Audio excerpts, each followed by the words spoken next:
Hey, what's up guys? Welcome to another Team of the Season player review with me, Boy FIFA 1 HD, where we're going to be taking a look at the 91 rated Team of the Season Smolov card.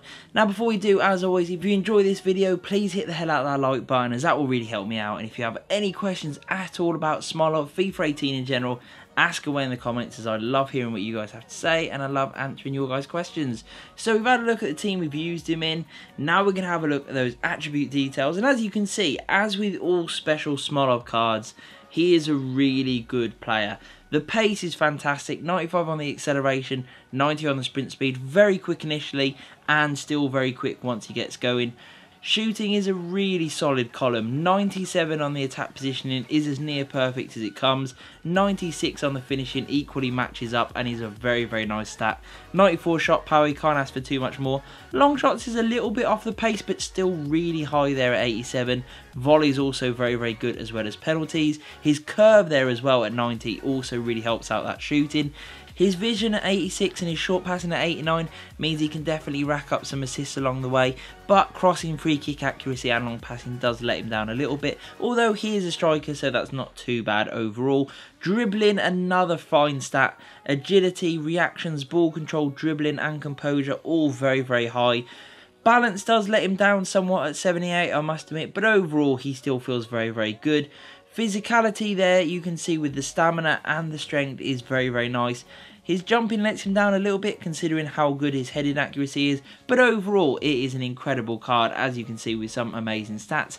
So now we have seen those attribute details, we're going to jump in, take a look at some in-game footage and hear what I thought. So Fedor Smolov and his Team of the Season 91 rated card, I loved it. I've always loved Smolov, and for those who know about this guy, you will know exactly what I'm talking about, because he is so overpowered, it is unreal. He's always been good in FIFA and a bit of a hidden gem that people just don't use, and really you should. If you were on the fence about using this guy, definitely go out and try him.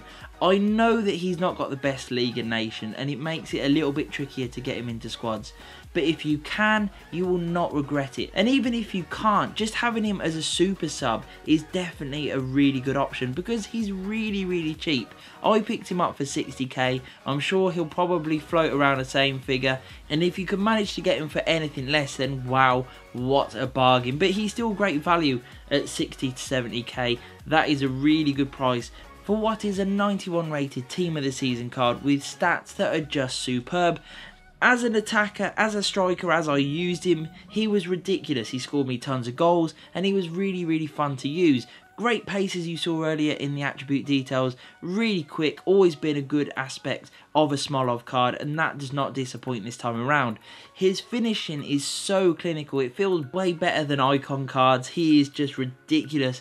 When it comes to putting the ball in the back of the net, he does it better than anyone. He is really reliable in that area, makes tons of great runs. He's got that incredible attack positioning where his movement is just superb, and then once he gets into those areas, especially 1v1, he has got such a range of finishing. He can head it, he can curve it with a lovely finesse shot, he can blast it with his amazing shot power, and he can place it into the top and bottom corners with pinpoint accuracy because his 1v1 finishing is just so good. He's also got the range where he can score from distance, but more often than not, because he's got such good movement, really good pace, he is definitely all about getting him in behind, getting him one-on-one with the keeper, and then you are just certain to score with this guy because he is that good.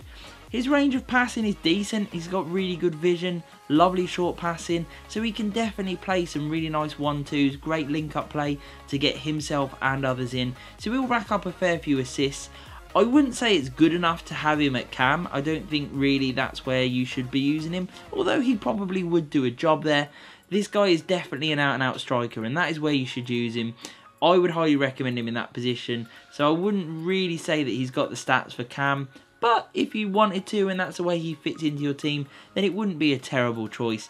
His dribbling is something that would really help out both positions because he's very agile, he's got great reactions, his ball control and dribbling are very nice. He holds it well, great composure, he's definitely able to twist and turn, get that yard of space to play a killer pass or to get a shot away, which is always a good thing. His heading accuracy is really decent, so if you do get the ball into him, he will stand a really good chance of scoring. However, his jumping isn't amazing, so if he is up against a really solid centre-back that's good in the air and very strong, he may struggle a little bit more than others who are also good in the air. Great stamina, his strength is superb as well, great for hold-up play. Overall, I just loved him. I thought he was really good value for money, a very fun team of the season to go out and use, and one that is very affordable for a lot of people. Yes, he might not be the easiest to get into your team, but as we said earlier, if you can, you need to, because he is a top pick, and for anyone on a budget, this is a great team of the season card that I would highly recommend. That's why I've given him a 9 out of 10, because yes, there are a few flaws. His League of Nations do make it a little bit trickier to use him, but once you get him into your starting 11 or on your bench, you will not be disappointed. So I hope you enjoyed the review, guys. If you did, please hit that like button, hit the subscribe, and peace.